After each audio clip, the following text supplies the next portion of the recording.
கடவுள் அருள் டிவி நேயர்களுக்கு அஸ்ட்ரோ கேஎஸ்ஐயங்கர் பணிவான நமஸ்காரங்கள். வார பலன் 17/6/2024 23/6/2024 வரலும் உண்டான வாரத்துக்கு மேஷம் முதல் மீனம் வரை என்ன பலன்கள் அப்படின்றத பார்ப்போம். முதல்ல இந்த வாரத்தினுடைய கோல்சாரம் அப்படின்னு எடுத்தோமே ஆனால் காலபுருஷ தத்துவத்தின் முதல் ராசியான மேஷ ராசியில் செவ்வாய், ரிஷபத்தில் குரு, மிதுனத்தில் சூரியன், புதன், சுக்கிரன், கன்னியில் கேது, கும்பத்தில் சனி, மீனத்தில் ராகு. இந்த மாதிரி இந்த வாரம் அமைஞ்சிருக்கு. இந்த வாரத்தில் 19/6/2024 அப்படின்னு பிரகாரம், அதாவது வாக்கிய பஞ்சாங்க பிரகாரம் சனி பகவான் வக்ரகதி அடைகிற சதயம் 3ஆம் பாதத்திலிருந்து வக்ரம் ஆரம்பம் அப்படின்னு சொல்லக்கூடியது, அதாவது ரெட்ராகேஷன் சொல்லக்கூடியது, திரும்பறார் அப்படின்ற மாதிரி சொல்லுவாள். இந்த வாரத்தில் சந்திர பகவான் சித்ரா நட்சத்திரம் கன்னியா ராசியிலிருந்து உத்தர நட்சத்திரம் உத்திராட நட்சத்திரம் தனுசு ராசி வரலும் போகிறார். தனுசு ராசினா உத்திராட நட்சத்திரம் 1ஆம் பாதம் வரலும்.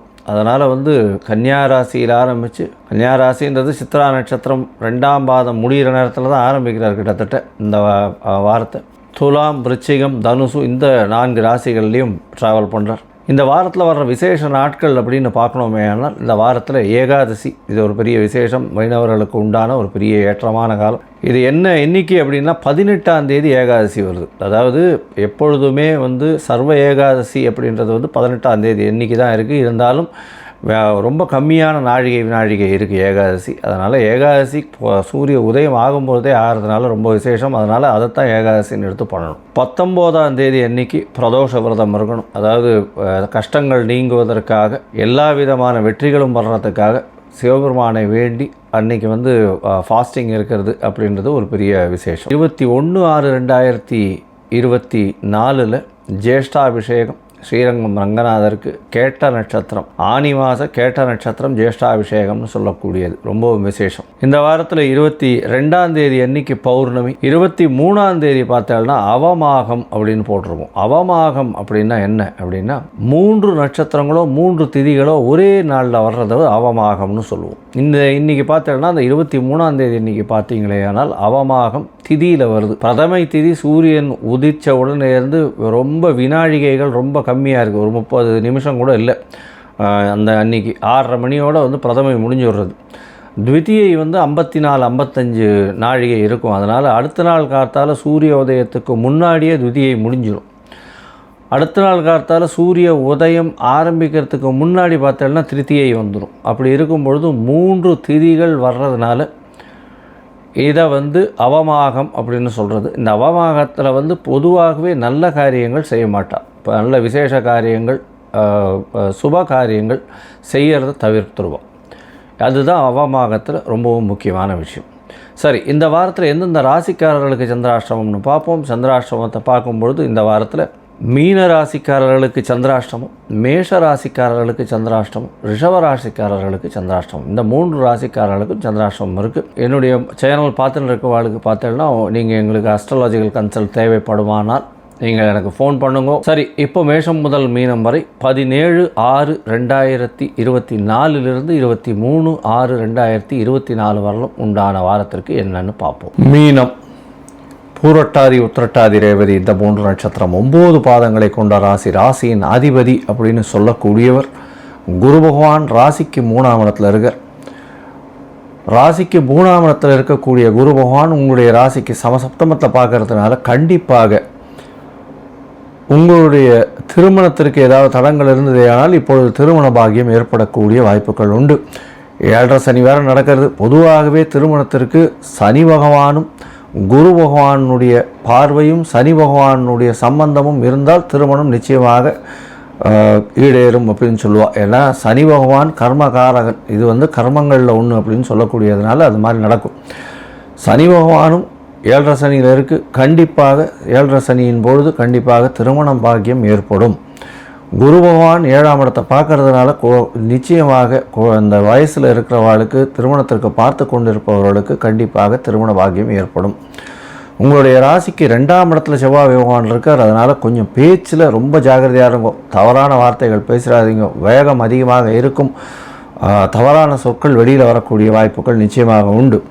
உங்களுடைய ராசியிலேயே ராகு பகவான் இருக்கிறது பெரிய ஏற்றம். என்ன அப்படின்னா நினைக்க முடியாத அளவுக்கு பெரிய ஏற்றத்தை நினைக்கக்கூடிய ஒரு மனப்பக்குவம் வரும். வெற்றிகளை நீ வாரி கொடுக்கக்கூடிய காலகட்டமாக அமையும். உடல் நலத்தில் நல்ல ஒரு ஏற்றம் இருக்கக்கூடிய காலகட்டமாக இருக்கும். அதாவது அன்பிலீவபிள் பவர்னு சொல்கிற மாதிரி நல்ல ஒரு முயற்சிகள் எல்லாமே சரி வெற்றியில் கொண்டு போய் விடக்கூடிய வாய்ப்புகள் நிச்சயமாக இருக்கும். உங்களுடைய ராசிக்கு 4ஆம் இடத்துல கேந்திரத்தில் 4ஆம் இடத்துல சுக்கிர பகவான் இருக்கிறது, திக்பலம் பெறுறது பெரிய விசேஷம். 4ஆம் இடத்துல சதுர்த்த கேந்திரத்தில் சுக்கிர பகவான் திக்பலம் பெறுறது பெரிய ஏற்றத்தை கொடுக்கக்கூடிய காலகட்டம். புத பகவானும் நல்ல ஏற்றத்தில் இருக்கார். ஆட்சி பெற்று போய் 4ஆம் அதிபதியும் திக்பலத்தில் சுக்கிரனும் இருக்கிறது நல்ல ஒரு ஏற்றம். 6ஆம் அதிபதியான சூரியன் 4ஆம் இடத்துல இருக்கிறதன் மூலியமாக புதிய பதவி புகழ் அந்தஸ்து கௌரவம்லாம் அரசு அதிகாரத்தில் இருக்கிறவங்களுக்கு வரும். அரசாங்கம் அரசியல் தலைவர்களுக்கு நல்ல ஒரு ஏற்றம் கிடைக்கக்கூடிய காலகட்டமாக அமைய போகிறது. இந்த வாரத்தில் பார்த்தீங்கன்னா 17/6/2024 23/6/2024 வரை உண்டான வாரத்தில் சந்திர பகவான் உங்களுடைய ராசிக்கு பார்த்தீங்கன்னா 8ஆம் இடத்துல இந்த வாரத்தை ஆரம்பிக்கிறார். 17ஆம் தேதி அதிகாலை 1 மணியிலிருந்து பார்த்தீங்கன்னா 19ஆம் தேதி 11ஆம் தேதி வரலும் சந்திராஷ்டம காலமாக இருக்குது. இந்த காலகட்டத்தில் புதிய முயற்சி வேண்டாம், வெளியூர் வெளிமாநில பிரயாணங்கள் வேண்டாம் அப்படின்றத சொல்கிறோம். ஏன்னா சந்திர பகவான் மதிகாரகன், உங்களுடைய ராசிக்கு 5ஆம் அதிபதி வேறு, பதவி புகழ் அந்தஸ்து கௌரவத்தெல்லாம் கொடுக்குறவர் 8ஆம் இடத்துல போய் மறையும் பொழுது கண்டிப்பாக உங்களுக்கு நிச்சயமான பிரச்சனை வரக்கூடிய வாய்ப்புகள் உண்டு. இதனால் பார்த்தாலேயானால் தேவையற்ற ஒரு பிரச்சனைகள் வரும். எந்த ஒரு காரியத்தை எடுத்தாலும் தடங்கள் வரக்கூடிய வாய்ப்புகள் நிச்சயமாக இருக்கும். உங்களுடைய ராசிக்கு 9ஆம் இடத்துல சந்திர பகவான் போகிறார். இந்த காலகட்டத்தில் குரு பகவானால் பார்க்கப்படுறது பெரிய விசேஷம். 9ஆம் இடத்துல சந்திர பகவான் போகும்போது சந்திர பகவான் அந்த இடத்துல 21ஆம் தேதி மாலை ஒரு 7 மணி வரலும் இருக்கார். குரு சந்திர யோகம் அமையிறது. 9ஆம் இடத்துல பார்க்கறதன் மூலியமாக வெளிநாடு போய் படிக்கணுன்ற மாணவர்களுக்கெல்லாம் நல்ல ஒரு ஏற்றம் இருக்கும். ஏன்னா 2ஆம் அதிபதி அப்படின்னு சொல்லக்கூடிய செவ்வாய் பகவான் அவர் ஆட்சி பெற்றிருக்கார். அவரே 9ஆம் அதிபதி. அவர் ஆட்சி பெற்று போய் 2ஆம் இடத்துல தனஸ்தானத்திலேயே இருக்கிறது பெரிய விசேஷம். 9ஆம் இடத்தை குரு பகவான் பார்க்கறதுனால படிக்கக்கூடிய மாணவர்கள் மேல் படிப்புக்கு வெளிநாடு போகக்கூடிய பாக்கியம் நிச்சயமாக உண்டு. வெளிநாட்டுக்கு பார்த்துன்னு இருக்க அந்த ஹையர் யூனிவர்சிட்டிஸ் மாஸ்டர்ஸ் டிகிரிஸ் பார்த்துட்டு இருக்காங்கன்னா நிச்சயமாக அவளுக்கு கிடைக்கக்கூடிய பாக்கியம் உண்டு. குரு பகவானை பார்க்குறார், நல்ல ஒரு ஏற்றம். உங்களுடைய ராசிக்கு 10ஆம் இடத்துல சந்திர பகவான் போகிறார். 10ஆம் இடம் அப்படின்னு சொல்லக்கூடிய தொழில் ஸ்தானம் 5ஆம் அதிபதி 10ஆம் இடத்துல போகிறதுனால பெரிய ஏற்றம் கிடைக்கக்கூடிய காலகட்டம். புதிய பதவி புகழ் அந்தஸ்து கௌரவம்லாம் வரக்கூடிய காலகட்டமாக இருக்கும். 10ஆம் இடத்தில் சந்திர பகவான் 23ஆம் தேதி 24ஆம் தேதி அதிகாலை 1 மணி வரலும் இருக்கிறது பெரிய விசேஷம். எப்போ பௌர்ணமி யோகம் அமையிறது, 10ஆம் இடத்துல மிகப்பெரிய அதீத சுபத்துவம் அடையிறது. சுக்கிரனால் பார்க்கப்படுறார், புதனால் பார்க்கப்படுறார். நல்ல ஒரு ஏற்றம் கிடைக்கக்கூடிய காலகட்டமாக அமையிறது. இந்த மீனராசிக்காரர்கள் கடல் வாணிபம் செய்கிறவங்க, கடல் உயிரினங்கள் வச்சு வாணிபங்கள் செய்கிறவங்க, அதை தவிர வங்கிகளில் இருக்கிறவங்க, வங்கி கணக்காளர்களாக இருக்கிறவங்க, இவர்களுக்கெல்லாம் பெரிய ஏற்றம் கிடைக்கக்கூடிய காலகட்டமாக அமைய போகிறது. இந்த ப்ரொஃபஸர்ஸு இந்த எஜுகேஷனல் ஆப் விற்கிறவங்க இவங்களுக்கெல்லாம் பெரிய ஏற்றம் கிடைக்கக்கூடிய காலகட்டமாக இந்த வாரம் அமைய போகிறது.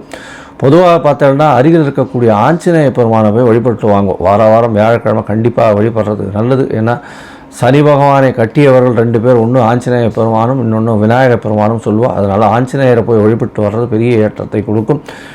உங்களால் முடிஞ்சதுன்னா ஒரு மஞ்சள் கலர் வஸ்திரத்தை வாங்கி வியாழக்கிழமை அன்னைக்கு தானம் கொடுத்துட்டு வாங்கும். நல்ல ஒரு ஏற்றமும் மாற்றமும் இந்த வாரம் உங்களுக்கு வந்தே தீரும். கடவுள் அருள் டிவியை பார்த்தமைக்கு நன்றிகள். மேலும் இது போன்ற தகவல்களை தெரிந்து கொள்ள கடவுள் அருள் டிவியை சப்ஸ்கிரைப் செய்யுங்கள். மறக்காமல் பெல் ஐக்கானை கிளிக் செய்யுங்கள்.